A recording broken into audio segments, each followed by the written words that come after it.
अखिल भारतीय औषध विक्रेता संघटनेने बेकायदेशीर ऑनलाईन औषध विक्री तसेच कंपन्यांद्वारे व व्यावसायिक स्पर्धेत विरोधात 20 मे रोजी औषध विक्रेत्यांचा बंद पुकारण्यात आला आहे। याबाबत सविस्तर माहिती पत्रकार परिषदेमार्फत देण्यात आली।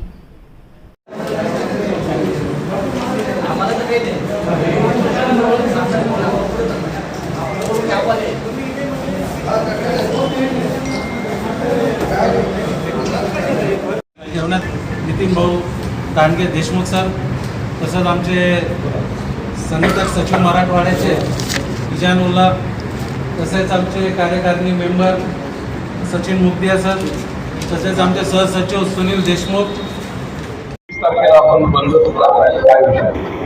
नमस्कार, मी नितीन देशमुख, औरंगाबाद जिल्हा केमिस्ट अँड ड्रगिस्ट असोसिएशनचे प्रेसिडेंट म्हणून बोलतोय।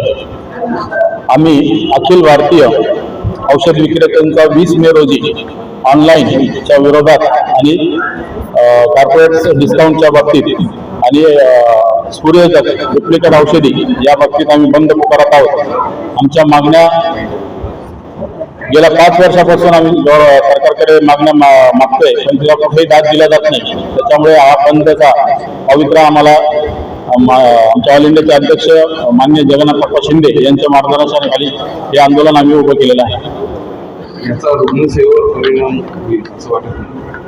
रुग्णसेवेसाठी आम्ही बांधील आहोत। आम्ही इमर्जन्सीमध्ये औषधी भवन येथे आमची टीम सज्ज असेल। कोणालाही इमर्जन्सीमध्ये औषधी लागली ती वेळेवर पुरवला जाईल। आपला काही कॉन्टॅक्ट झाला आहे ते पण आपल्याला सहकार्य करत आहे। आम्ही तशी त्यांना विनंती करणार आहोत। याबाबत केंद्रीय मंत्री असतील किंवा राज्याचे मंत्री असतील, आरोग्य मंत्री यांच्याशी आपली काही चर्चा झाली का? त्यांनी आपल्याला काय आश्वासन दिले?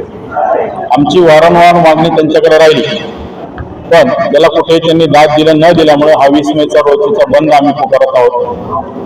आम्हाला अशी अपेक्षा आहे की ते आम्हाला या कायद्या म्हणजे याच्यात बदल करून आम्हाला योग्य ते नाही देते। 20 मेच्या पूर्वी काही चर्चा झाली तर आपण हा नियोजित बंद मागे घेतला? चर्चा म्हणजे कम्प्युटर याच्यामध्ये जे काही इलिगल काम चाललंय ऑनलाईनचं ते त्यांनी थांबवलं तरच आम्ही बंद मागितलं। ऑनलाईन मधून ग्राहकांना जास्त बेनिफिट आहे असं वाटत नाही? बेनिफिट कोणत्याही प्रकारचं बेनिफिट नाही आहे, कारण हा फार्मसिस्टच्या निगराणीखाली औषध देण्याचं प्रोव्हिजन कायद्यामध्ये आहे, ते तिथं कुठेही पाळलं जात नाही। त्याच्यामुळे त्याला आपण बेनिफिट म्हणू शकत नाही। रुग्णांना योग्य ते मार्गदर्शन फार्मसिस्ट करू शकतो, त्याला डोसेस समजून सांगू शकतो, त्याची स्टोरेज कंडिशन ठेवू शकतो। हा नियम इथं कुठेही पाळला जात नाही। आमचा हा प्रोफेशन जो आहे सेवा हवी आणि ते ज्या उद्देशाने येत आहे ते फक्त त्याच्यातून पैसे कमवण्यासाठी ती लोक येत आहेत। त्यांना याच्याशी रुग्णांची काही सेवा करण्याचा काही उद्देश नाही आहे।